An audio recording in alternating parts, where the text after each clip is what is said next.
What's going on, guys? This is Rob, and we are back with another installment of our Beyond Omega Level series where we go over the origins and powers of the strongest characters in comics. And today's video was suggested by a viewer with the username I Should Be Studying.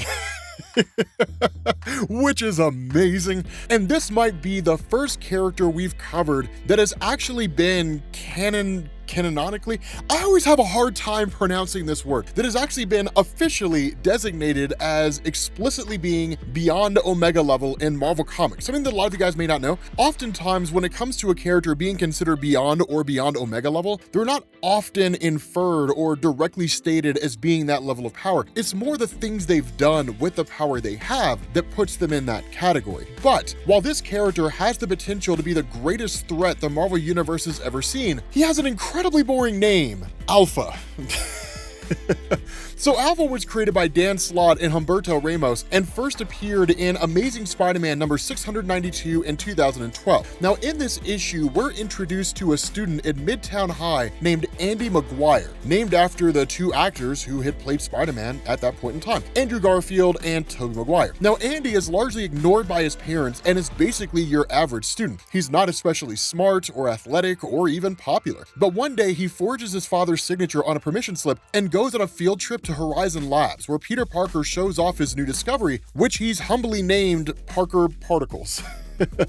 Now, Parker Particles, as Peter explains, are a form of energy tied to the expansion of the universe and are capable of producing near limitless power, so you can probably figure out where this is going. But during the demonstration, one of the scientists disengages the safeties on the equipment, causing the energy created by the particles to break containment, and as you have probably predicted, Andy Maguire finds himself doused in energy. Now, not only does he survive, much to the surprise of everybody watching, but he immediately manifests superhuman abilities as he creates a force field to shield his classmates from falling debris. Now naturally, Andy's parents hire attorneys and they threaten Horizon Labs with a lawsuit for nearly killing their son. But the lab brings in the world's foremost experts in studying superhumans, Reed Richards, Tony Stark, Hank Pym, and Hank McCoy, also known as Beast, all of whom are basically there to try to find a solution. Now in the examination of Andy Maguire, they find that every cell in his body has been permeated by the Parker particles, and that they constantly charge and recharge to provide him a variety of superhuman abilities. In their assessment, they determined that Andy's list of powers include energy projection, super strength, super speed, and flight. Pretty much run-of-the-mill stuff for any superhero. Furthermore, they discovered that Andy is only able to use one of these powers at a time. So for instance, he cannot fly and use energy projection at the same time. He can only do one or the other. But here's where things get interesting, because undoubtedly you're asking yourself, how in the world does the ability to fly and punch hard make this guy beyond Omega level? Patience, Rob Core.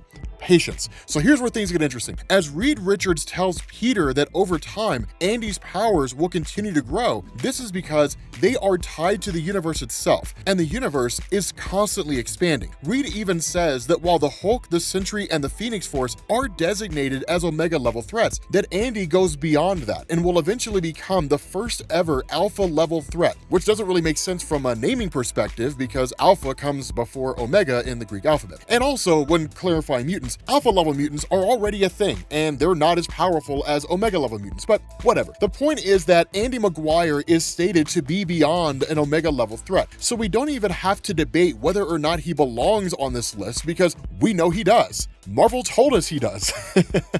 And the fact that he will one day surpass the Phoenix Force really lets us know that he's one of the biggest threats the Marvel Universe has ever seen. Now, because he's so powerful, and because Peter Parker is partially to blame for him existing, it's decided that Spider-Man will be responsible for training Andy. Furthermore, to avoid a lawsuit, Horizon Labs agrees to a lucrative contract for Andy to be a spokesman for them, which leads to him becoming a superhero and adopting the name Alpha. Now, Peter Parker, who is believed to be an associate of Spider-Man, among other things, makes his suits and stuff like that, is basically put in charge of making a suit for Alpha, but he foolishly does not include a mask, meaning that the whole world knows Alpha's real identity. This means that back at school, Andy Maguire's now the big man on campus, and of course, all the fame and popularity goes to his head and turns him into just a ridiculous dick. Now, when the Fantastic Four and Spider-Man encounter a monster named Giganto, their combined efforts prove to be insufficient to defeat it. Despite being told, of course, to stay out of the conflict, Alpha comes to their aid succeed and defeats Giganto with one punch, officially making him One Punch Man. But as the press gathers around, Alpha declares that he is on his way to joining the Avengers and that Spider-Man has been designated his sidekick. And so all the heroes have basically figured out that at this point, Alpha's going to be a problem.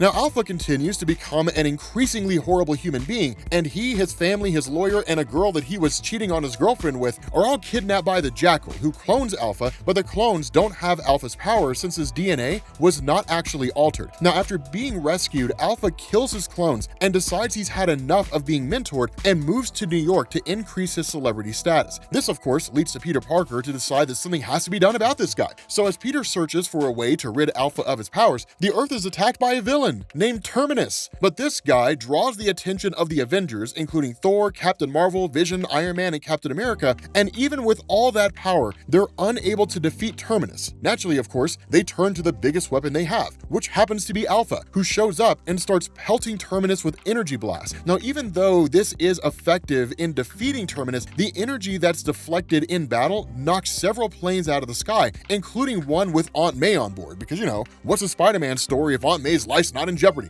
Of course, Spider-Man saves Aunt May and then also takes some of the tech that Terminus used to deflect Alpha's attacks and figures out a way to drain Alpha of his energy, which basically depowers him and forces him to go back to his old life as a nobody at Midtown High. Now later, after Otto Octavius switches bodies with Peter Parker, he decides to give Alpha 10% of his power back under the pretense of giving Alpha a second chance to prove himself worthy of being a superhero. But in reality, it was an attempt to basically harness the power for himself, which you would expect because Dr. Octopus is nothing if not a dick. So the story that follows this is pretty unremarkable if I'm being honest. But the one thing we do learn from it is that Alpha has a power not previously mentioned, which is matter manipulation. And if you've followed our Beyond Omega level series, you'll probably recognize that this is a very common power for Beyond Omega level characters, as it basically allows them to do whatever they want. The trouble with this, and really with Alpha as a whole, is that we don't ever really see him put his powers on display. Other than beating up aliens who are too much for the Fantastic Four or the Avengers, which isn't really that much of a surprise, we really don't get to see Alpha do much. We're just told that he has the potential to become an Alpha level threat. But hey, at the rate Sony's optioning movies based on obscure Spider-Man characters, maybe we'll see an Alpha movie and see more of his powers on display.